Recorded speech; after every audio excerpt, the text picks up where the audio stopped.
You know that feeling when you're talking to someone, things seem to be going great, and then just crickets, complete silence. This is the world of ghosting. And today, we're going to get into the psychology behind this very, very modern phenomenon. I'm going to go out on a limb and say that for a lot of you, the answer is a big, fat yes. That sudden stop in communication, it's jarring, right? And super confusing. So what's really going on in the minds of everyone involved? Okay, so first things first, let's make sure we're all on the same page. What is ghosting exactly?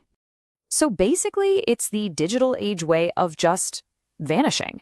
It's become especially huge in the world of online dating, where, moving on to the next potential match is literally just a silent swipe away. And that's the real sting of it, isn't it? The total lack of closure. That silence creates this huge empty space, and what do? We fill it with self-doubt and this deep sense of rejection. Just left there wondering, what did I do wrong? So if it feels that bad, why on earth do people do it? Okay, let's dive into the motivations, because a lot of the time, this is way more about the ghoster than the person getting ghosting. Well, research from Psychology Today found a few key reasons. For a lot of people, it's just the path of least resistance. It's convenient, and it means you get to avoid a really tough, awkward conversation. Others just feel like they don't have the right words for a direct breakup. And get this, some people actually believe it's just the new normal. And then you have the ones who say it was a last resort, like they tried to end things before, but the other person just wasn't hearing it. Now, here's where it gets really interesting. It's this total disconnect between what someone intends and what actually happens. Some ghosters genuinely believe that disappearing is somehow kinder than an explicit rejection. They think they're sparing the other person's feelings, but the outcome is usually the complete opposite. And this brings us right to the emotional toll. What does this experience actually feel like for both people involved? There was this fascinating study by Friedman and some colleagues that really captured these experiences. For the person doing the ghosting, it's this weird, conflicting mix of emotions. There's relief, for sure, but also this nagging sense of guilt. But then you flip it around and look at the person on the receiving end, and it's a world of sadness, helplessness, and just devastation. The lack of a chance to even speak, to understand, that's what makes it so uniquely painful. And when you put them side by side, that emotional divide is just crystal clear. One person is feeling this complex cocktail of guilt and relief, while the other is just left grappling with pure sadness and hurt. They are on two totally different emotional journeys. The impact on the ghostee goes even deeper than that, though. The same study found that being ghosted is like a direct assault on our core psychological needs.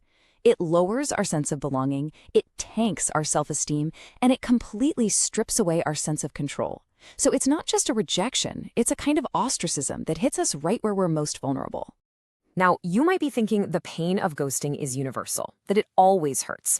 But what if I told you that in some situations, it's actually better than the alternative? Let's move to a surprising new context, the workplace. And believe it or not, a staggering 75%, that's 3/4, of employers admit to having ghosted job applicants in the past year. You know the drill. You have an interview, maybe a follow-up, and then nothing. Radio silence. This leads to a super interesting question. We just assume ghosting is always the more painful option. But is that really true in a professional setting? Well, a study by Wood and his colleagues decided to find out. And their findings were completely counterintuitive.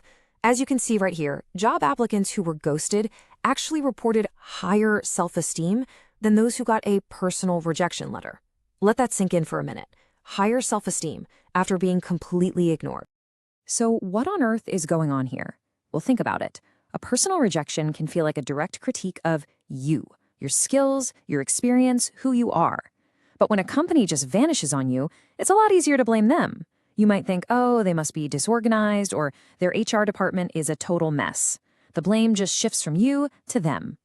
So, what does this all tell us about this modern form of silence? Let's pull it all together.